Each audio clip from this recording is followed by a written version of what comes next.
আমন্ত্রণ জয়যাত্রা টেলিভিশনের প্রতিদিনের নিয়মিত আয়োজন জয়যাত্রা সংলাপে আপনাদের সাথে রয়েছি আমি আব্দুল্লাহ হাদি। আপনারা জানেন জয়যাত্রা সংলাপে আমরা কথা বলার চেষ্টা করে থাকি সাম্প্রতিক বাংলাদেশকে নিয়ে এবং বাংলাদেশের সাম্প্রতিক সময়ে ঘটে যাওয়া গুরুত্বপূর্ণ ঘটনাবলী নিয়ে। আর আমাদের আলোচনায় যুক্ত হয়ে থাকেন দেশের বিভিন্ন প্রান্ত থেকে সম্মানিত অতিথিবৃন্দরা। তারই ধারাবাহিকতা আজকেও আমাদের সাথে সম্মানিত অতিথিরা রয়েছেন। আজকে যারা আমাদের সাথে সম্মানিত অতিথি হিসেবে রয়েছেন আলোচনার শুরুতেই আমরা তাদের সাথে আপনাদেরকে পরিচয় করিয়ে দিতে চাই। আমাদের সাথে রয়েছেন জ্যোৎস্না আরা, সম্মানিত চেয়ারম্যান জাতীয় মহিলা সংস্থা সাতক্ষীরা জেলা শাখা, কার্যনির্বাহী সদস্য বাংলাদেশ মহিলা আওয়ামী লীগ কেন্দ্রীয় কমিটি এবং বর্তমান কাউন্সিলর, পাশাপাশি তিনি সাধারণ সম্পাদক সাতক্ষীরা জেলা মহিলা আওয়ামী লীগ। আমাদের সাথে রয়েছেন আলহাজ সৈয়দ নাহিদ হাসান, সম্মানিত সভাপতি বাংলাদেশ কৃষক লীগ কেশবপুর উপজেলা শাখা, এবং জনাব শাহজালাল মজুমদার, সম্মানিত চেয়ারম্যান ৪ নম্বর শ্রীপুর ইউনিয়ন চৌদ্দগ্রাম কুমিল্লা এবং আহ্বায়ক চৌদ্দগ্রাম উপজেলা যুবলীগ। আমরা আলোচনার শুরুতেই যাচ্ছি যেখানে রয়েছেন জ্যোৎস্না আরা, সম্মানিত চেয়ারম্যান জাতীয় মহিলা সংস্থা সাতক্ষীরা জেলা শাখা এবং কাউন্সিলর। আমরা তার সাথে কথা বলার চেষ্টা করছি। আপনি আমাদের সাথেই রয়েছেন, আপনি আমাকে শুনতে পাচ্ছেন। তা আমরা যেমনটি বলছিলাম যে জয়যাত্রা সংলাপে আমরা কথা বলার চেষ্টা করে থাকি বাংলাদেশের সাম্প্রতিক সময়ের ঘটনাবলী নিয়ে। আপনি একজন জনপ্রতিনিধি, আপনি একজন রাজনীতিবিদ। আপনি জানেন যে বাংলাদেশের প্রেক্ষাপটে যে বাংলাদেশের স্বাস্থ্য খাত রয়েছে, স্বাস্থ্য খাত কতটা গুরুত্বপূর্ণ, এবং বেসরকারি সরকারি যেটাই বলি না কেন সকল হাসপাতালে কিন্তু তাদের সাধ্যমতো অবদান রাখার চেষ্টা করছে এই সংকটকালীন মুহূর্তে। তারপরেও বেসরকারি হাসপাতালকে ঘিরে কিন্তু চিকিৎসা বাণিজ্যের কথা উঠছে, করোনা সার্টিফিকেটকে ঘিরে বাণিজ্যের কথা উঠছে। আমরা যেমনটি দেখেছি বিশেষ করে রিজেন্ট হাসপাতাল, এই যে বেসরকারি হাসপাতাল কর্তৃক এই সংকটকালীন মুহূর্তে করোনা সার্টিফিকেটকে নিয়ে যে বাণিজ্য করার চেষ্টা, এই বিষয়টি নিয়ে আপনি কি বলবেন? ধন্যবাদ আপনাকে। সর্বপ্রথম আমি মহান আল্লাহ রাব্বুল আলামিনের কাছে শুকরিয়া আদায় করি যে এখনো পর্যন্ত বাংলাদেশ অন্যান্য দেশের চাইতে অনেক ভালো অবস্থানে আছে। আপনি যেমনটি প্রশ্ন করেছেন যে এই করোনাকালীন সময় বিভিন্ন হাসপাতাল, সরকারি হাসপাতালগুলো খুব ভালো সেবা দিয়ে যাচ্ছে, কিন্তু পাশাপাশি বেসরকারি হাসপাতালের কথা বলেছেন। বেসরকারি হাসপাতালের মধ্যে আপনি রিজেন্ট হাসপাতালের কথা বলেছেন। আমি বলতে রিজেন্ট হাসপাতাল সম্পর্কিত বলার আগে আমি বলতে চাই যে শুধুমাত্র একটি হাসপাতালের কারণেই যে সমস্ত দেশ কলুষিত হয়ে যাবে কিংবা দেশ কলুষিত হয়ে গেছে, এটা কিন্তু সঠিক নয়। অনেকে অনেক ধরনের মন্তব্য করছে। আমি বলতে চাই রিজেন্ট হাসপাতাল যারা পরিচালনা করছে, পরিচালনা পরিষদ আছে, তাদেরকে খতিয়ে দেখা উচিত যে আসলে তারা কতটুকু এর জন্য দায়ী। যদি তারা দায়ী হয়ে থাকে, আমি বলবো আমার দিক দিয়ে তাদেরকে উপযুক্ত শাস্তি প্রদান করা উচিত। তার কারণ এই মহামারীর সময় মানুষ যেখানে নিজের জীবন নিয়ে বিপন্ন, যেখানে বাংলাদেশের প্রধানমন্ত্রী বাংলাদেশের মানুষকে নিয়ে ভাবছেন, বিশ্বে প্রত্যেকটি দেশ তার দেশকে নিয়ে ভাবছে, সেইখানে রিজেন্টের মতো একটা আমাদের বেসরকারি হাসপাতাল এই ধরনের যে দুর্নীতির সাথে নিজেদেরকে যুক্ত করেছে, এখানে তাদেরকে পরিপূর্ণভাবে ওয়াচ করে যদি তারা সত্যি সত্যি এই ধরনের কোনো কিছু করে থাকে, আমি মনে করি তাদেরকে দৃষ্টান্তমূলক শাস্তি দেওয়া উচিত। তাদেরকে যদি দৃষ্টান্তমূলক শাস্তি দেওয়া হয়, তাহলে বাংলাদেশের অন্য কোনো হাসপাতাল এই ধরনের যে কার্যকলাপ তারা করেছে, এই ধরনের কার্যকলাপ কখনোই করার চিন্তা ভাবনা করবে না। আমি সর্বপ্রথমেই ধন্যবাদ জানাই বাংলাদেশের প্রধানমন্ত্রী বঙ্গবন্ধু কন্যা জননেত্রী শেখ হাসিনাকে। তার বলিষ্ঠ নেতৃত্বে বাংলাদেশ আজ এগিয়ে চলেছে। সেই এগিয়ে যাওয়া বাংলাদেশকে কেউ যদি পিছিয়ে ফেলতে চায়, সেই বাংলাদেশকে কেউ যদি কলুষিত করতে চায়, আমি দলের একজন ক্ষুদ্র কর্মী হিসাবে বলতে চাই এই সকল মানুষের উপযুক্ত শাস্তি হওয়া উচিত।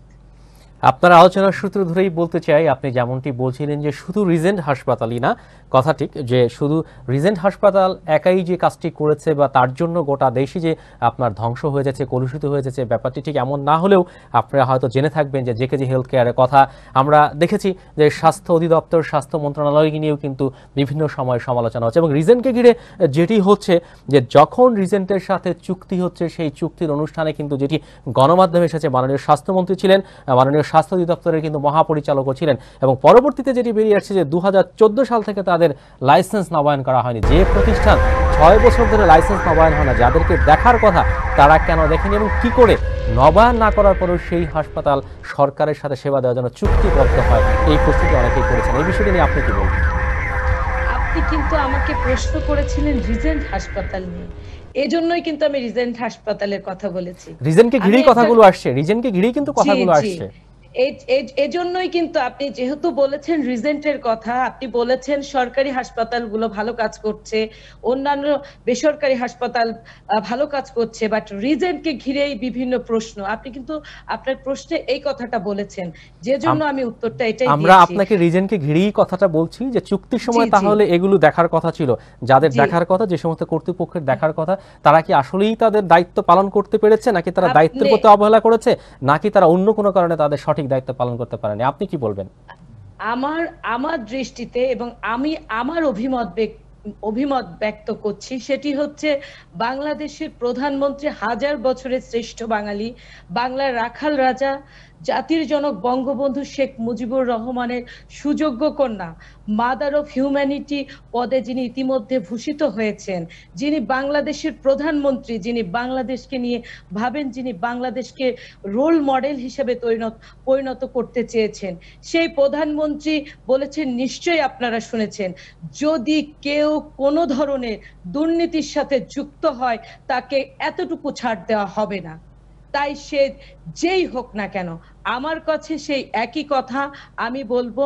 আমি জননেত্রী শেখ হাসিনার একজন ক্ষুদ্র কর্মী, সেই হিসাবে যদি কেউ আমাদের দলকে এতটুকু কলুষিত করার চেষ্টা করে, তাহলে সে যেই হোক না কেন, আমরা আমাদের নেত্রীর সাথে আছি। আমরা অন্যায়ের বিরুদ্ধে সবসময় সোচ্চার, আমরা অন্যায়কে প্রশ্রয় দিই না, এবং যে অন্যায় করবে শাস্তি তাকে পেতেই হবে।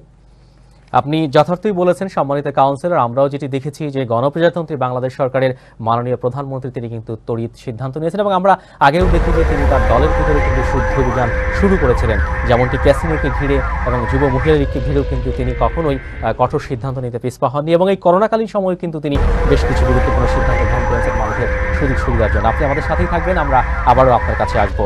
আমরা এবারে যাচ্ছি যেখানে রয়েছেন জনাব আলহাজ সৈয়দ নাহিদ হাসান নাহিদ, সম্মানিত সভাপতি, বাংলাদেশ কৃষক লীগ কেশবপুর উপজেলা শাখা। আমরা আপনার সাথে যে বিষয়টি নিয়ে কথা বলতে চাই, যে এই যে স্বাস্থ্য খাতকে নিয়ে যেমনটি কথা বলছিলাম সম্মানিত কাউন্সিলর তার সাথে, এবং আজকে এই যে রিজেন্ট হাসপাতাল তার যিনি মালিক, তাকে শাহেদ বা শাহেদ করিম বিভিন্ন নামেই তার এখন বেরিয়ে আসছে। তো সেক্ষেত্রে তিনি কিন্তু বিভিন্ন সময়ে তার পরিচয় দেওয়ার চেষ্টা করেছেন বিভিন্ন প্রভাবশালীদের পরিচয়ের মাধ্যমে, বা তাকে অনেক সময় সেনাবাহিনী কর্মকর্তা বলেও পরিচয় দিতেন, এবং গণমাধ্যমে আমরা দেখেছি বিভিন্ন টক শোতে তিনি বেশ দুর্নীতির বিরুদ্ধে সোচ্চার ছিলেন। তা আপনি আসলে ব্যক্তিগতভাবে বিষয়টি নিয়ে কি বলবেন? আজকে তিনি নিজেই দুর্নীতির সাথে জড়িত। যারা দুর্নীতিবাজ, যারা দুর্নীতিগ্রস্ত এবং যারা দুর্নীতি করবে, তারা বিভিন্ন ছলচাতুরির আশ্রয় গ্রহণ করে। বিভিন্ন সময় দেখা যায় যে তারা একটা মিশন নিয়ে তারা এগোয়, এজন্য তারা বিভিন্ন পদক্ষেপ গ্রহণ করে। যে কোনো সময় সেনাবাহিনীর পরিচয় দেয়, কোনো সময় বড় বড় নেতাদের পরিচয় দেয়, কখনো বড় বড় এমপি মন্ত্রীদের সঙ্গে তারা সংযোগ স্থাপন করে, তাদের সম্প্রদায় তারা বিভিন্ন জায়গায় তারা পরিচিতি লাভ করার চেষ্টা করে, এবং এই পরিচিতি লাভের মাধ্যমে তারা বিভিন্ন সময় বিভিন্ন জায়গা থেকে সুযোগ গ্রহণের চেষ্টা করে। এই চেষ্টা থেকেই তারা এই সুযোগগুলো সুযোগগুলো পেয়ে যায়, এবং সেখান থেকে তারা বিভিন্ন দুর্নীতি তারা করার চেষ্টাগুলো তাদের সফলতা পায়। আমরা আপনার সাথে আরেকটি বিষয় নিয়ে কথা বলতে চাই, যেটি গণমাধ্যমে এসেছে, যখন বিভিন্ন বিষয় নিয়ে তাকে আপনার যখন রিজেন্ট হাসপাতালে খোঁজখবর নেওয়া হচ্ছিল, যে তিনি বিভিন্ন কর্মচারীদের উপর এই দোষটি চাপিয়ে দেওয়ার চেষ্টা করেছিলেন। পরবর্তীতে 17 জনের নামে মামলা এবং 9 জনকে গ্রেপ্তার, এখনও তিনি ধরাছোঁয়ার বাইরে রয়েছেন, তাকে ধরার চেষ্টা করা হচ্ছে। তো এই যে আপনার মানে এই দুর্নীতি করতে গিয়ে যে কতজনকে, কত আপনার সাধারণ মানুষকে ফাঁসিয়ে দেওয়ার চেষ্টা, আসলে আপনারা রাজনীতিবিদ, তো এই আপনারা মানুষকে নিয়ে ভেবে থাকেন, তো এই বিষয়টি নিয়ে আসলে আপনার কি বক্তব্য, বা আপনি কি বলবেন এটি নিয়ে? অভিযুক্ত যিনি হন না কেন, যে দায়ী ব্যক্তি হন, সে সবসময় নিজেকে আড়াল করার চেষ্টা করেন। এখন আমরা একটা কথা প্রভাব জানি যে পানি সবসময় নিচের দিকে গড়ায়, ঠিক অভিযুক্ত যারা হয়, যারা দুর্নীতি করার পরে তারা সেই কাজটি করে থাকে। এই কারণে তাদের অধীনস্থ যেসব কর্মকর্তা কর্মচারী আছেন তাদের উপরেই দোষটি চাপিয়ে উনি বাঁচার চেষ্টা করেছেন। আমি মনে করি এটা অত্যন্ত একটা গর্হিত কাজ। আর যারা এসব কাজ মানে সহযোগিতা করে তারাও অন্যায়ের সমান ভাগিদার, তারাও এই দুর্নীতির অংশীদার, তারাও দায়ী। তারা কোনো অংশে দায়ী না, দায়ী কম নয়, কারণ তারা কাজকে সহযোগিতা করছে। আমি মনে করি যারা এইসব কাজ করে থাকে তারা অপরাধ করে থাকবে, নিজেদেরকে বাঁচার চেষ্টা করবে এবং জি আপনাকে জি বলুন। সবসময় তারা নিজেরা লাভবান হয়, আর যারা অধীনস্থ থাকে তাদেরকে সামান্য কিছুতে তুষ্ট করেই তাদেরকে ফাঁসিয়ে দিয়ে তারা কেটে পড়ে। দেখা যায় বিভিন্ন সময় তারা বিদেশে চলে যায়, বিভিন্ন আড়ালে চলে যায়, বিভিন্ন সময় তারা আন্ডারগ্রাউন্ডে চলে যায়। এসব আমরা বহু সময় দেখেছি। তাদের শাস্তিটা অনেক সময় অনেকেই পায় না, বা তাই শাস্তিটা মানুষ দেখতে পায়। তাদেরকে বিভিন্ন তারা যেভাবে আড়াল হয়ে যায়, অনেক সময় তাদেরকে খুঁজে পাওয়া যায় না। আইন প্রশাসন বা প্রশাসনে যারা আছেন তারা বিভিন্ন সময় তাদেরকে অনেকেই উদ্দেশ্য প্রণোদিত ভাবেও আড়াল করে থাকে। এগুলো আসলে অত্যন্ত গর্হিত কাজ। আমরা এটা আমাদের কাছে এটা কখনোই কাম্য হতে পারে না। আমরা চাই এদেরকে উপযুক্ত, যারা এটা উদ্দেশ্য হোক না কেন, তাদের উপযুক্ত শাস্তি ব্যবস্থা করা। জি আপনাকে অসংখ্য ধন্যবাদ সম্মানিত সভাপতি, আপনি আমাদের সাথেই থাকবেন। আমরা আবারও আপনার কাছে আসবো। আমরা এবারে যাচ্ছি কুমিল্লায়, যেখানে রয়েছে জনাব শাহজালাল মজুমদার, সামাজিক চেয়ারম্যান, ৪ নম্বর শ্রীপুর ইউনিয়ন, চট্টগ্রাম, কুমিল্লা। আপনি আমাদের সাথে রয়েছেন, আপনার আলোচনা শুনছিলেন। আপনি জানেন যে এই করোনাকে ঘিরে স্বাস্থ্যকর্মী তারা যথেষ্ট গুরুত্বপূর্ণ ভূমিকা পালন করে চলেছে। তারপরেও কিছু বিপথগামী মানুষের কারণে, কিছু বিপথগামী আপনার বিভিন্ন শ্রেণী পেশাতে এরা রয়েছে, তাদের কারণে হয়তো দুর্নাম হচ্ছে বা বদনাম হচ্ছে, সেটিকে ঘিরে। এবং আপনারা যারা ইউনিয়ন পরিষদে রয়েছেন জনপ্রতিনিধি হিসেবে, আপনাদের কমিউনিটি ক্লিনিকগুলো রয়েছে, কমিউনিটি ক্লিনিকগুলো কিন্তু এক্ষেত্রে গুরুত্বপূর্ণ ভূমিকা পালন করে চলেছে। তো সেক্ষেত্রে কমিউনিটি ক্লিনিকে যারা স্বাস্থ্যকর্মী রয়েছে তাদের সুরক্ষার জন্য, তাদের সেবা নিশ্চিত করার জন্য আপনারা যারা জনপ্রতিনিধি, তাদের পক্ষ থেকে আপনারা কি ধরনের উদ্যোগ নিয়ে থাকেন বা কি উদ্যোগ গ্রহণ করেছেন এই পর্যন্ত? ধন্যবাদ জয়যাত্রা আজকের এই সংলাপে সারা বাংলাদেশে যারা দেখছেন।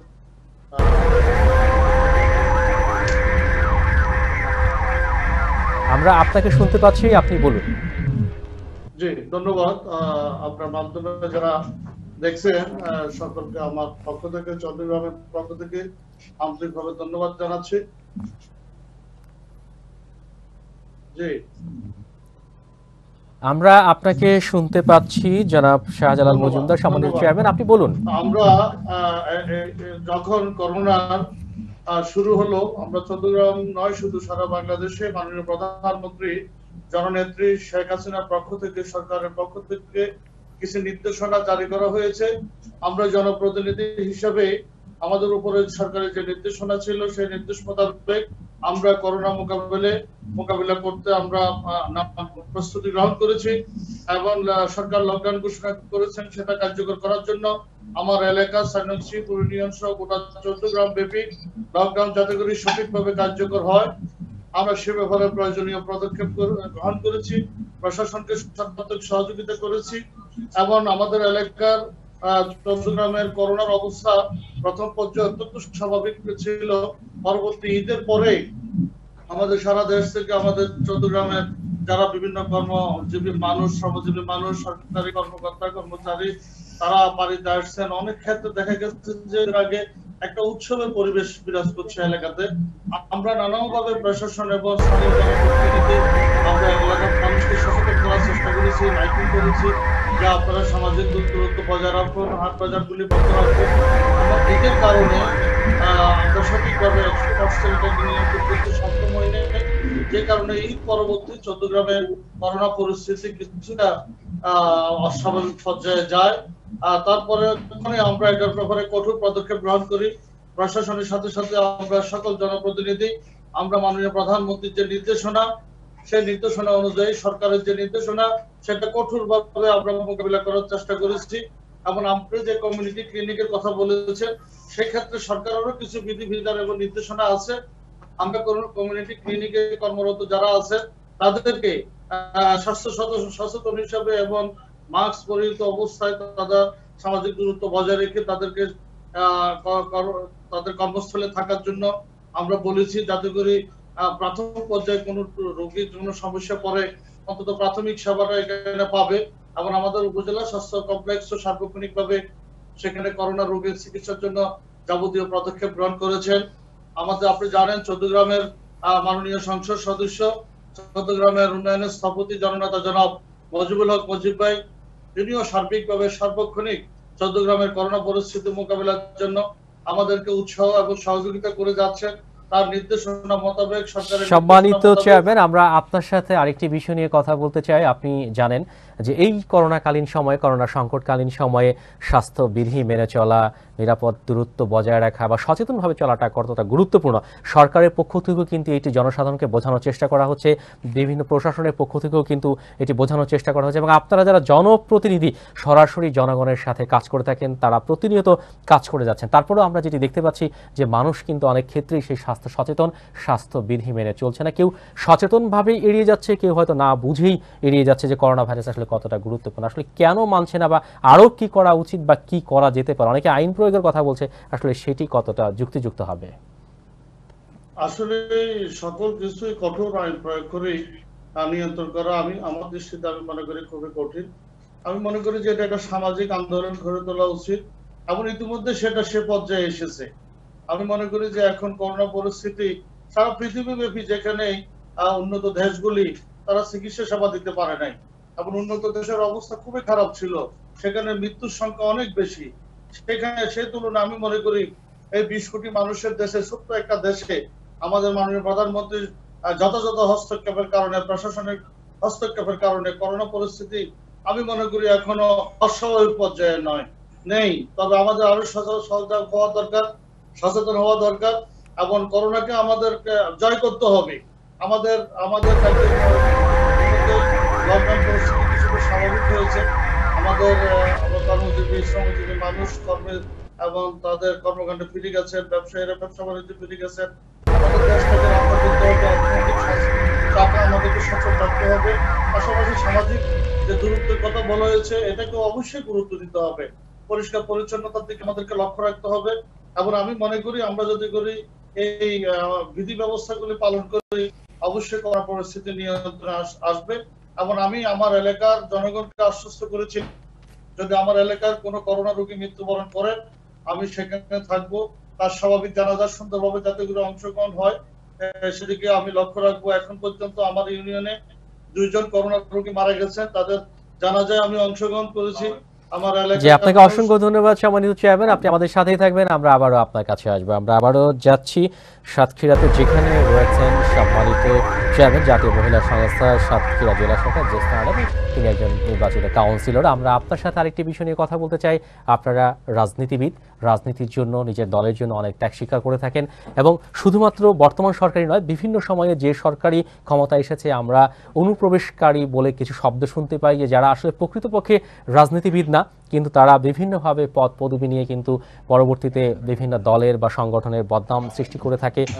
তো এই যে আপনার অনুপ্রবেশকারী, যারা প্রকৃতপক্ষে একটি দলের জন্য আসলে বোঝাই বলবো, যে তারা বিভিন্নভাবে তাদের অপকর্মের দ্বারা দলকে বিপদে ফেলে থাকে, তো এবং অনেক ত্যাগী নেতা কর্মীরাও কিন্তু রাজনীতি বিমূল হয়ে পড়ে।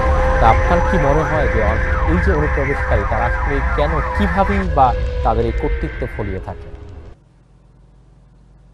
ধন্যবাদ আপনাকে। আপনি যেমনটি বলছিলেন, শুধু সাতক্ষীরা বলে নয়, ওভারঅল দ্য কান্ট্রি, এখানে যেখানে অনুপ্রবেশ করবে, অনুপ্রবেশকারীরা তাদের স্বার্থের জন্য অনুপ্রবেশ করে। কারণ যখন একটি দল ক্ষমতায় থাকে, তখন দলের কাছ থেকে তারা কিছু সুবিধা নেওয়ার জন্য এই কাজগুলো করে থাকে। এই কারণেই তারা, আমি বলবো এই জন্যই তারা অনুপ্রবেশ করে। অনুপ্রবেশকারী কখনো কোনো দলের হতে পারে না, কোনো মতাদর্শের হতে পারে না। অনুপ্রবেশকারীরা হচ্ছে একটা দুষ্ট চক্র, যারা বাংলাদেশের ক্ষতি চায়। আমি মনে করি 1971 সালে পরাধীনতার শৃঙ্খল ভেঙে জাতির জনক বঙ্গবন্ধু শেখ মুজিবুর রহমানের ডাকে বাংলাদেশ যেমন স্বাধীন হয়েছিল, ঠিক আমরা একটি নির্দিষ্ট ভূখণ্ড পেয়েছি, একটি জাতীয় পতাকা পেয়েছি, আমরা বাংলা ভাষাতে কথা বলতে পারছি, সেই বাঙালিরা আজ যদি আমরা সোচ্চার হই, আমরা যদি জেগে উঠি, ৭১-এর হাতিয়ার যেমন জেগে উঠেছিল, গর্জে উঠেছিল বলেই আজ বাংলাদেশ স্বাধীন হয়েছে, ঠিক তেমনি আমরা যদি আবারও ৭১-এর হাতিয়ারের মতো নিজেদেরকে গর্জে তুলতে পারি, তাহলে কোনো অনুপ্রবেশকারী দলের মধ্যে ঢুকতে পারবে না, বাংলাদেশের কোনো ক্ষতি করতে পারবে না, কোনো বিশৃঙ্খলা করতে পারবে না। আমি মনে করি যে অনুপ্রবেশকারী যাদের কথা আপনি বলছেন, এদেরকে রোধ করার জন্য আমরা নিজেরাই, যারা দলের একেবারে তৃণমূলের কর্মী আছি, যারা দলের জন্য নিবেদিত প্রাণ, তারা যদি সোচ্চার থাকি, তাহলে কোনোভাবেই কোনো অনুপ্রবেশকারী আমাদের দলের বলেন। সম্মানিত কাউন্সিলর, আপনার সাথে আমরা আরেকটি বিষয় নিয়ে কথা বলতে চাই। আপনি একজন জনপ্রতিনিধি, আপনি একজন নারী নেত্রী। আপনি জানেন যে এই করোনাকে ঘিরে যে স্বাস্থ্য সুরক্ষা বা স্বাস্থ্যর যে সচেতনতা বাড়ার জন্য, এবং অনেক ক্ষেত্রে কিন্তু তারপরেও আমরা সচেতন হচ্ছি না। আসলে কেন সচেতন হচ্ছি না, এটির পিছনে আসলে আর কি কারণ থাকতে পারে বলে আপনি ব্যক্তিগতভাবে মনে করেন? আমি সেই হিসাবে বলতে পারি যে আমাদের এখনো সচেতনতার অভাব আছে। আমাদের যে ধর্মীয় গোঁড়ামি, ধর্মীয় কুসংস্কার বোধটা এখনো কিন্তু আমাদের নারীদেরকে ঘিরে রেখেছে। আমি কাউন্সিলর, একেবারে তৃণমূল মানুষের সাথে মিশি। আমি একজন মহিলা হিসাবে আমি আমার নিজের কণ্ঠ দিয়ে এলাকাতে মাইকিং করেছি, যাতে করে সরকারি বিধিনিষেধগুলো মানুষ মেনে চলে। আমি মনে করি পুরুষের পাশাপাশি নারী সমাজকে যদি জাগ্রত করা যায়, তার কারণ নারী, এই যে আমাদের দেশের যে জনসংখ্যা, তার 52% হচ্ছে নারী।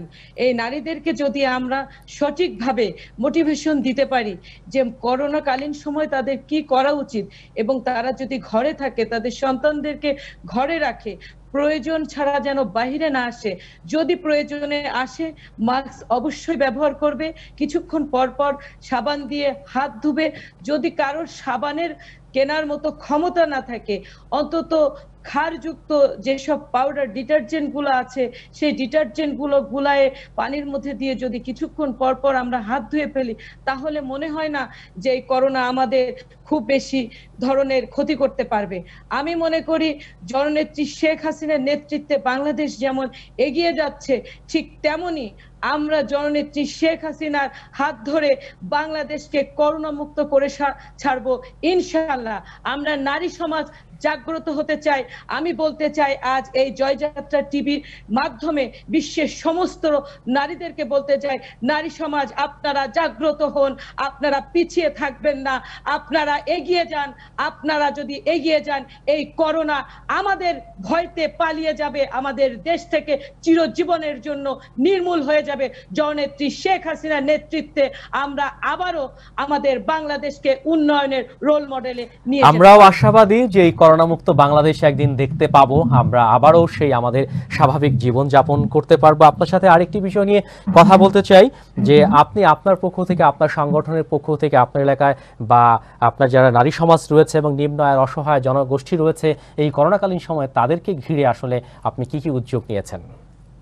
আমি আসলে যখন এই করোনা পরিস্থিতিটা শুরু হয়, সেই মুহূর্তে আমাদের জননেত্রী শেখ হাসিনা বলেছিলেন, আপনারাও জানেন যে তোমরা ভোট নেওয়ার সময় যখন মানুষের দ্বারে দ্বারে গিয়েছো, গিয়ে ভোটের জন্য বলেছো, ঠিক তেমনি আজ এই করোনা পরিস্থিতিতে তোমরা তাদের পাশে গিয়ে দাঁড়াও, তাদের খোঁজ খবর নাও।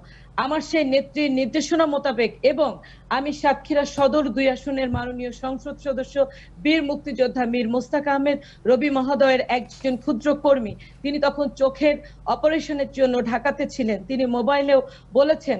বলার পরে আমরা এলাকাতে গিয়েছি, এবং সর্বপ্রথমে তো আমি বলতে পারি আমি আমার পরিবারের কাছে কৃতজ্ঞ, আমি আমার স্বামীর কাছে কৃতজ্ঞ, আমার সন্তানের কাছে কৃতজ্ঞ যে তারা এবং আমার মাননীয় সংসদ সদস্য এবং সাতক্ষীরা জেলা সমিতির যিনি খলিলুল্লাহ ঝরু মহোদয় আছেন, ইনারা, এবং আমার সর্বোপরি আমাদের যে সংসদ সদস্য, সবারই মিলিত প্রচেষ্টায় আমরা সর্বপ্রথমে মাস্ক, হ্যান্ড স্যানিটাইজার, তারপরে লিফলেট, মানে সচেতনতামূলক লিফলেট বিতরণ করেছি। আমরা মানুষকে মাইকিং এর মাধ্যমে উদ্বুদ্ধ করার চেষ্টা করেছি। আমরা ফুড যে নন ফুড আইটেম অনেক জায়গাতে আমরা দিয়েছি। তারপরে আমরা তাদেরকে যাদের খাদ্যের অভাব ছিল, যখন জননেত্রী শেখ হাসিনা আমাদেরকে খাদ্য প্রেরণ করেছেন তার আগ মুহূর্তে আমরা পার্সোনালি খাবারগুলো নিয়ে তাদের বাসায় গিয়ে, নেত্রী যেমন বলেছেন যাও তাদের বাসায় গিয়ে পৌঁছে দাও, যেখানে বাসায় গিয়ে পৌঁছানো সম্ভব হয়নি বাসার কাছাকাছি গিয়ে আমরা খাবারগুলো পৌঁছে দিয়েছি। অসুস্থ রোগীদের জন্য আমাদের সামর্থ্য অনুযায়ী আমরা ওষুধ কেনার জন্য, কারণ শুধুমাত্র চাউল ডাউল দিয়েই কিন্তু সব একটা সংসার চলে যায় না, মানুষের জীবনযাত্রা কিন্তু শুধু চাল ডাল দিয়েই চলে না। অনেক সময় কিছু রুটিন ওষুধের প্রয়োজন হয়, মানুষের নিত্য প্রয়োজনীয় জিনিসেরও প্রয়োজন হয়। আমরা সকলে মিলে কিছু নগদ অনুদানও দিয়েছি। পরবর্তীতে জননেত্রী শেখ হাসিনা তার তীক্ষ্ণ বুদ্ধিমত্তা এবং তিনি যে একজন তুখোড় যে দেশপ্রেমিক, তিনি দেশের মানুষের কথা চিন্তা করেন এবং জননেত্রী শেখ হাসিনা বলেই, বঙ্গবন্ধু কন্যা বলেই এটাই সম্ভব হয়েছে। তিনি খাদ্যের পাশাপাশি যে আমাদের চালের ব্যবস্থা করেছেন, শিশু খাদ্যের ব্যবস্থা করেছেন এবং নগদ অর্থের ব্যবস্থা করেছেন, সেইগুলো আমরা বাড়ি বাড়ি পৌঁছে দিয়েছি। তারপরে আপনাকে অসংখ্য ধন্যবাদ সম্মানিত কাউন্সিলর, আপনি আমাদের সাথেই থাকবেন, আমরা আবারও আপনার কাছে আসব। আমরা এবারে যাচ্ছি কেশবপুরে, যেখানে রয়েছেন সম্মানিত সভাপতি বাংলাদেশ কৃষক লীগ কেশবপুর উপজেলা শাখা।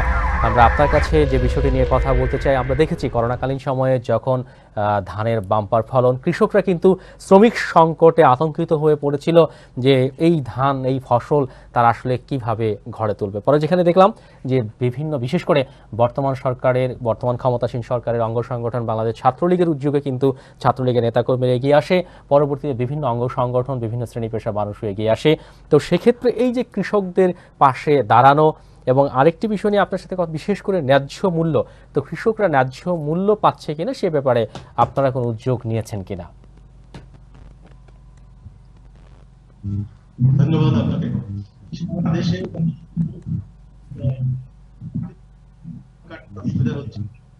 আমরা কথা বলার চেষ্টা করছি।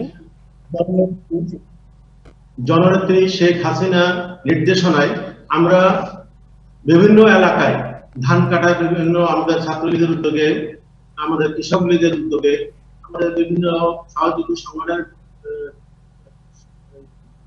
একসঙ্গে, তারপরে এখানে বিভিন্ন শিক্ষা প্রতিষ্ঠানের যেসব সমিতি আছে, সংগঠন আছে, তারা মিলে কেশবপুর উপজেলার বিভিন্ন এলাকায় বা কেশবপুরের বাইরেও বিভিন্ন উপজেলাতেও আমাদের এখান থেকে লোক পাঠিয়ে সেসব ধান কাটার ব্যবস্থা আমরা করছি।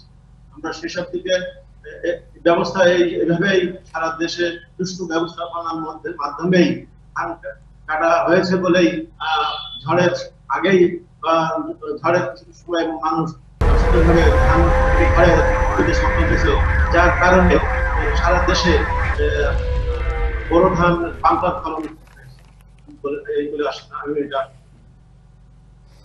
আপনার সাথে আরেকটি বিষয় নিয়ে কথা বলতে চাই। থেকে সারা বাংলাদেশে বৃক্ষরোপণ অভিযান শুরু হয়েছে।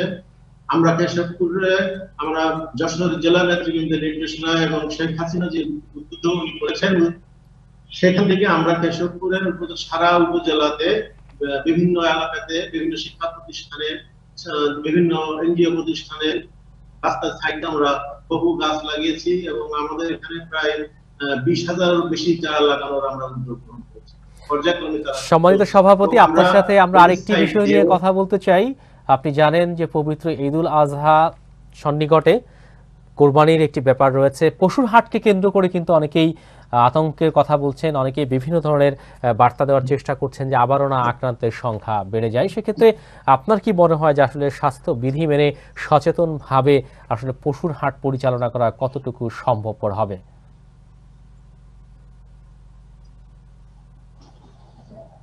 দেশে তো পশুহাট ঈদের মুহূর্তে পশুহাট এখানে হবেই, তবে সরকারি প্রশাসনের যে সমস্ত নির্দেশনা আছে, এই সমস্ত নির্দেশনা মেনে এখানে বিভিন্ন বাজার ঘাট চলছে। নির্দিষ্ট স্থানে, সরকার নির্ধারিত নির্দিষ্ট স্থানে সেখানে বাজার চলছে, সেখানে স্বাস্থ্যবিধি নিয়ম মেনেই পালন করা হচ্ছে। আমরা আশা রাখি সরকার সেই ব্যবস্থা নিয়েছেন এটার উপর স্থানীয় প্রশাসন যে ব্যবস্থা করে নিয়েছে সেভাবে যদি সবাই আমরা মেনে চলি এবং আইন প্রয়োগের সংস্থা যদি আমাদেরকে সেভাবে সহযোগিতা করে, তাহলে আমি মনে করি অবশ্যই এই ঈদের সময় কষ্টহাট গুলো করোনার এই মুহূর্তে সাথে মিলে চলে চালানো সম্ভব। আপনাকে অসংখ্য ধন্যবাদ সম্মানিত সভাপতি, আপনি আমাদের সাথেই থাকবেন, আমরা আবারও আপনার কাছে আসবো। আমরা এবারে যাচ্ছি কুমিল্লায়, যেখানে রয়েছেন সম্মানিত চেয়ারম্যান 4 নম্বর শ্রীপুর ইউনিয়ন চট্টগ্রাম কুমিল্লা।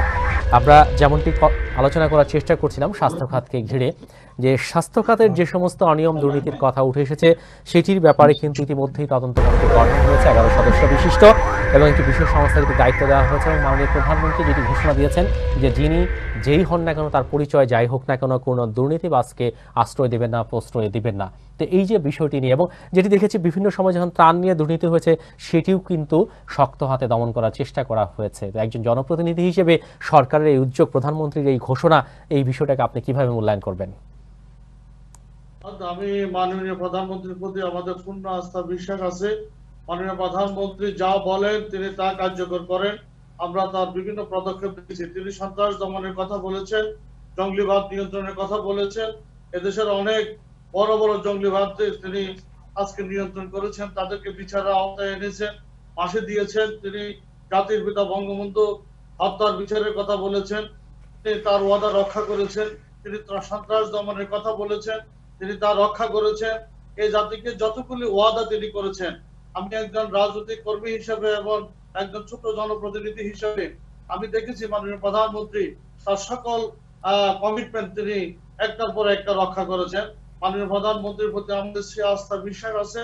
এবং তিনি আপনি দেখেন কিছুদিন পূর্বে তিনি আমাদের যুবলীগের কিছু ভাইদের ব্যাপারে, আজকে ক্যাচুনোর ব্যাপারে কিভাবে কঠোর হস্তে তিনি নিয়ন্ত্রণ করছেন। আমার মনে হয় বাংলাদেশের মাননীয় প্রধানমন্ত্রী জননেত্রী শেখ হাসিনা ছাড়া আর কোন সরকার প্রধান তার দলের নেতাদের বিরুদ্ধে, কর্মীদের বিরুদ্ধে এভাবে সাংগঠনিক এবং প্রশাসনিক ব্যবস্থা গ্রহণ করতে পারবেন এটা কখনো বিশ্বাস করি না। আজকে যারা এই স্বাস্থ্য খাতে দুর্নীতির সঙ্গে জড়িত, আমরা তাদেরকে যে রিজেন্ট হসপিটালের কথা এসেছে, আমরা তাদের এই কর্মকাণ্ড যদি সঠিক হয় আমরা তাদেরকে নিন্দা জানাই। এবং মাননীয় প্রধানমন্ত্রী যে কমিটি গঠন করেছেন সেই কমিটির যে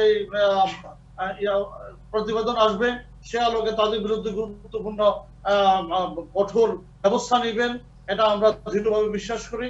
আর একজন জনপ্রতিনিধি হিসাবে আমি আজকে যারা দেখছেন তাদের উদ্দেশ্যে একটি কথা বলতে চাই, পবিত্র ঈদুল আজহা আসন্ন এবং পবিত্র আমাদের কোরবানির হাট এবং মার্কেট, এই তিনটা আমাদের জন্য সামনে খুবই বিপজ্জনক।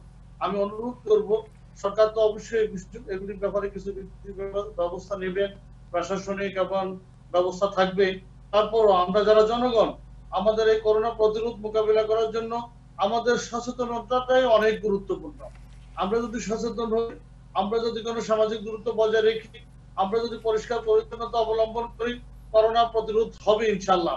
মাননীয় প্রধানমন্ত্রীর নেতৃত্বে অনেক কঠোর দুর্যোগ আমরা মোকাবিলা করেছি। মাননীয় প্রধানমন্ত্রীর নেতৃত্বে অনেক গুরুত্বপূর্ণ সিদ্ধান্ত আমরা বাস্তবায়ন করেছি। মাননীয় প্রধানমন্ত্রীর নেতৃত্বে পদ্মা সেতু নির্মাণ করার মতন। সম্মানিত চেয়ারম্যান, আমরা আপনার সাথে আরেকটি বিষয় নিয়ে কথা বলতে চাই। আপনি জানেন যে এখন বর্ষাকাল, বন্যার আশঙ্কা করা হচ্ছে। তো সেই বন্যাকে ঘিরে, বন্যার বিভিন্ন ক্ষতির হাত থেকে বাঁচানোর জন্য মানুষকে ঘিরে বা তাদের সুরক্ষা দেওয়ার জন্য আপনাদের পক্ষ থেকে বিশেষ কোনো পরিকল্পনা আছে কিনা? আমাদের চট্টগ্রাম প্রাকৃতিকভাবে আমরা একটু উঁচু এলাকা, আসলে বন্যা আমাদের এলাকা খুব একটা ক্ষতি কখনো সম্মুখীন আমরা হই নাই। বন্যা আমাদের স্বাভাবিক জীবনযাপন অব্যাহত থাকে। তারপরেও আমরা প্রাকৃতিক দুর্যোগ মোকাবেলা করার জন্য জনপ্রতিনিধি হিসেবে সরকারের অনেক নির্দেশনা ইতিমধ্যে আমাদের কাছে আছে। সেই নির্দেশনা অনুসারে আমরা প্রাকৃতিক দুর্যোগ মোকাবেলার জন্য আমরা প্রস্তুত আছি। তবে আমরা ঝুঁকির মধ্যে নেই চট্টগ্রাম, এটা আপনাকে বলতে পারি। জি, আপনাকে অসংখ্য ধন্যবাদ সম্মানিত চেয়ারম্যান, আপনি আমাদের সাথেই থাকবেন। আমরা আবার আপনার কাছে আসবো। আমরা আবারও যাচ্ছি সাতক্ষীরাতে, যেখানে রয়েছেন সম্মানিত কাউন্সিলর। আমরা আপনার সাথে, আমরা অনুষ্ঠানের শেষ পর্যায়ে সর্বশেষ আপনার সাথে যে বিষয়গুলো নিয়ে কথা বলতে চাই, যে আপনার জানেন যে সাম্প্রতিক সময় বেশ কিছুদিন আগে আমফান শক্তিশালী ঘূর্ণিঝড় বাংলাদেশে আঘাত এনেছিল, নিঃসন্দেহে সাতক্ষীরাও তার মধ্যে ছিল। তো এখন পুনর্বাসন প্রক্রিয়া চলছে। তো সেই পুনর্বাসন প্রক্রিয়া এবং বর্তমান সরকারের পক্ষ থেকে কিন্তু তড়িৎ সাহায্য ঘোষণা করা হয়েছিল পুনর্বাসন প্রক্রিয়ার জন্য। তো আপনাদের সেই পুনর্বাসন প্রক্রিয়ার যে পরিস্থিতি বা পুনর্বাসন প্রক্রিয়ার যে সর্বশেষ পরিস্থিতি সেই বিষয়টি নিয়ে আপনার কাছে জানতে চাচ্ছি।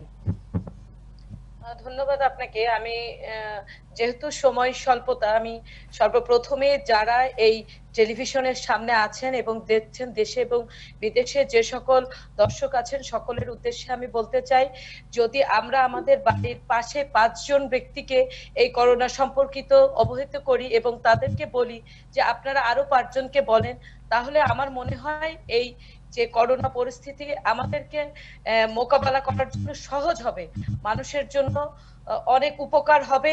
আমরা এই করোনা পরিস্থিতি থেকে খুব দ্রুত ইনশাআল্লাহ মুক্তি পাবো।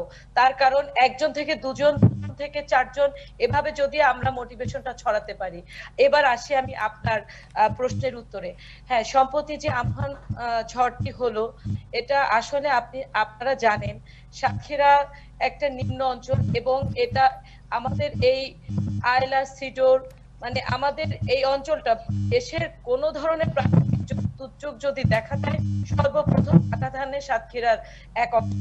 তো এর জন্য আমাদের মাননীয় প্রধানমন্ত্রী, 1000 বছরের শ্রেষ্ঠ বাঙালি জাতির জনক বঙ্গবন্ধু শেখ মুজিবুর রহমানের সুযোগ্য কন্যা জননেত্রী শেখ হাসিনা তৎক্ষণাৎ আমাদের যে প্রতিশ্রুতি তিনি দিয়েছেন সেই প্রতিশ্রুতি অনুযায়ী তার কার্যক্রম চলছে। আমাদের সেনাবাহিনীর লোকজন এখানে অলরেডি সাতক্ষীরাতে আছেন, তারাও কাজ করছেন এবং সর্বোপরি যেই এলাকাগুলো ক্ষতিগ্রস্ত হয়েছে এলাকার উপজেলা চেয়ারম্যান, সেই এলাকার জনপ্রতিনিধি মানে সবচেয়ে বড় জনপ্রতিনিধি যিনি আমাদের এমপি মহোদয়রা কাজ করছেন। আমি আমার সদরের কথা বলতে পারি, আমার সদরের যে জনপ্রতিনিধি বীর মুক্তিযোদ্ধা মীর মোস্তাক আহমেদ রবি মহোদয়, তিনি তার কাজ থেকে একেবারে হারাম করে দিয়ে তিনি সারাক্ষণ মানুষের পাশে আছেন এবং যারা আমপানে ক্ষতিগ্রস্ত হয়েছেন সেই সকল মানুষের সেবার জন্য তিনি ব্যস্ত আছেন। তিনি কিভাবে মানুষের উন্নয়ন করা যায় সেই। সম্মানিত কাউন্সিলর, আমরা সর্বশেষ অতি সংক্ষেপে আপনার কাছে একটি বিষয় জানতে চাই যে আপনার এলাকার জনসাধারণকে ঘিরে, জনমানুষকে ঘিরে, করোনাকালীন সময়ে অনাগত ভবিষ্যৎ দিনকে ঘিরে আপনার বিশেষ কোনো পরিকল্পনা আছে কিনা, সংক্ষেপে যদি একটু বলতেন আমাদেরকে। হ্যাঁ, আমাদের অবশ্যই পরিকল্পনা আছে। আমরা আপনি নিশ্চয়ই জানেন আমাদের স্বাদ অনেক কিন্তু সাধ্য কম। আমি এই পরিকল্পনার কথা যেহেতু আপনি জানতে চেয়েছেন, আমি আজ টিভির মাধ্যমে আমি আমার প্রাণপ্রিয় নেত্রী জননেত্রী শেখ হাসিনার কাছে নিবেদন জানাতে চাই। নেত্রী, আপনি মহানুভব, আপনি বাংলাদেশের জন্য অনেক কাজ করেন। আপনার কাছে কেউ কিছু চাইলে কখনো সে বিমুখ হয় না, আপনি কাউকে ফিরান না। তাই আপনার কাছে বলতে চাই নেত্রী, আমাদের এই এলাকার বেদিপদের জন্য আপনি সেই বেদিপদের জন্য একটু বরাদ্দ দেন, তাহলে আমাদের এলাকার উন্নয়ন হয়।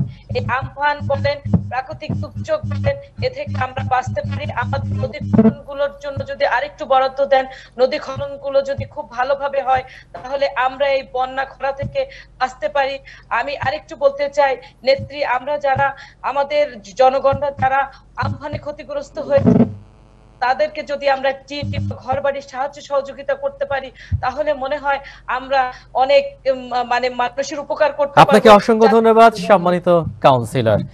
আমরা এবারে যাচ্ছি যেখানে রয়েছেন কেশবপুর উপজেলা শাখার বাংলাদেশ কৃষক লীগের সম্মানিত সভাপতি। আপনার সংগঠনের পক্ষ থেকে আপনার এলাকার জনসাধারণের উদ্দেশ্যে এবং আপনার উপজেলার যারা জনমানুষ রয়েছে তাদেরকে ঘিরে কোনো বার্তা থাকলে আপনি দিতে পারেন এবং তাদের জন্য বিশেষ কোনো পরিকল্পনা থাকলে সেটি নিয়ে আপনি বলতে পারেন।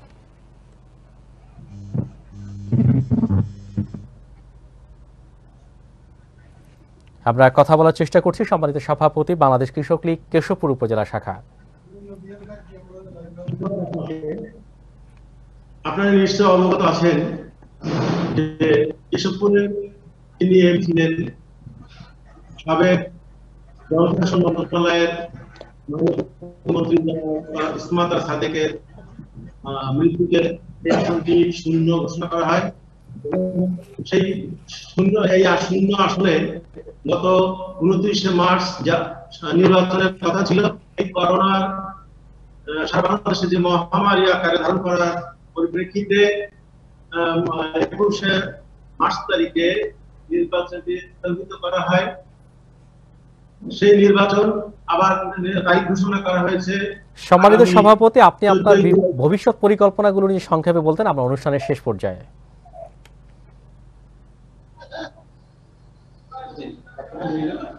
আমরা অবশ্যই নির্বাচন স্বাস্থ্যবিধি মেনেই পালন করা হচ্ছে এবং জনগণকে সচেতন করা হচ্ছে স্বাস্থ্যবিধি কিভাবে মেনে আমরা চলবো। এ কারণে আমাদের যিনি এখানে প্রার্থী হয়েছেন জনতা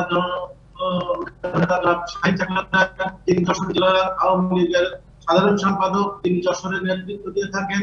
সেই নেতা প্রথম থেকেই এসে করে যে স্বাস্থ্য সচেতনতার জন্য সাধারণ মানুষকে কাছে লিফলেট বিতরণ করেছেন, সংগঠনের মাধ্যমে তাদেরকে হ্যান্ড স্যানিটাইজার দিয়েছেন, কিভাবে ব্যবহার করতে হবে, কিভাবে হাত ধুতে হবে, সাবান দিয়ে হাত ধুতে হবে, সমস্ত পদ্ধতিগুলা সংগঠনের মাধ্যমে তিনি সকলকে সেই প্রশিক্ষণ দিয়েছেন।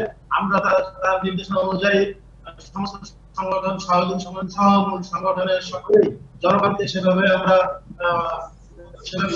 দেখে দিয়েছি এবং শিখেছি। সেভাবে আমাদের দেশের পুরো মানুষ এখন সচেতন, অনেক সচেতন। তারা যে কোনো জায়গাতে যখনই যারা যেভাবে চলাফেরা করে সচেতন ভাবে চলাফেরা করে, তারা আগে যখন বের হচ্ছে তখন হচ্ছে এবং নির্বাচনের সময় কিছুটা জনসমাগম হতে থাকবে, সেখানেও আমরা স্বাস্থ্যবিধি মেনেই স্বাস্থ্য বজায় রেখে সেই জি, আপনাকে অসংখ্য ধন্যবাদ সম্মানিত সভাপতি। আপনাদের এই উদ্যোগগুলো ভবিষ্যতের দিনগুলোতে অব্যাহত থাকবে, আমরা তেমনটি আশাবাদ ব্যক্ত করছি। আমরা এবারে যাচ্ছি কুমিল্লাতে, যেখানে রয়েছেন 4 নম্বর শ্রীপুর ইউনিয়নের সম্মানিত চেয়ারম্যান।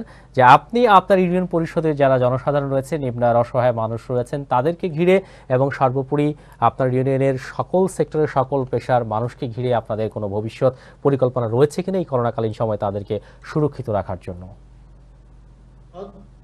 মাননীয় প্রধানমন্ত্রীর পক্ষ থেকে এই আমাদের করোনা ভাইরাস যখন শুরু হলো তখন থেকে আমরা আমাদের মাননীয় সংসদ সদস্য, গণমানুষের নেতা, জননেতা, জনমসজিদের থেকে প্রাপ্ত ত্রাণ সামগ্রী, সরকারের ত্রাণ সামগ্রী, আমাদের ব্যক্তিগত উদ্যোগ থেকে আমাদের এলাকাবাসীকে আমরা পর্যাপ্ত সরকারি বেসরকারি সহযোগিতা করেছি।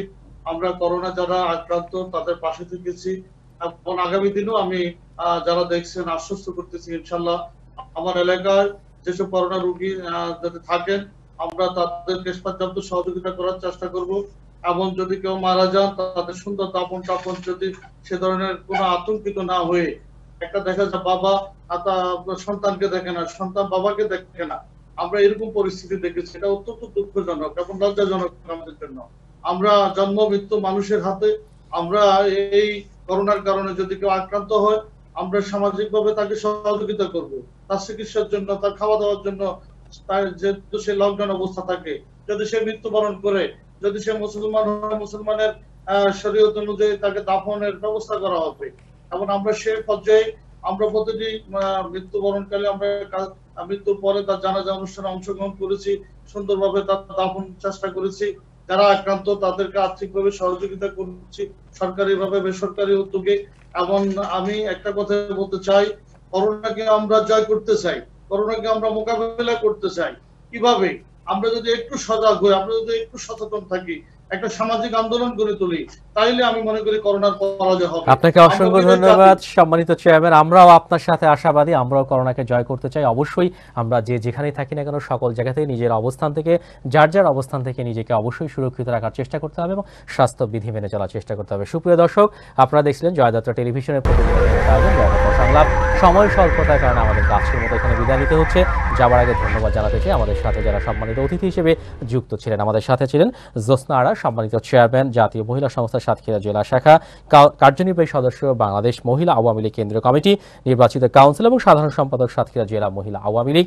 আমাদের সাথে ছিলেন আলহাজ সৈয়দ নাহিদ হাসান, সভাপতি বাংলাদেশ কৃষক লীগ কেশবপুর উপজেলা শাখা, জনাব শাহজালাল মজুমদার, সম্মানিত চেয়ারম্যান 4 নম্বর শ্রীপুর ইউনিয়ন চৌদ্দগ্রাম কুমিল্লা এবং আহ্বায়ক চৌদ্দগ্রাম উপজেলা যুবলীগ।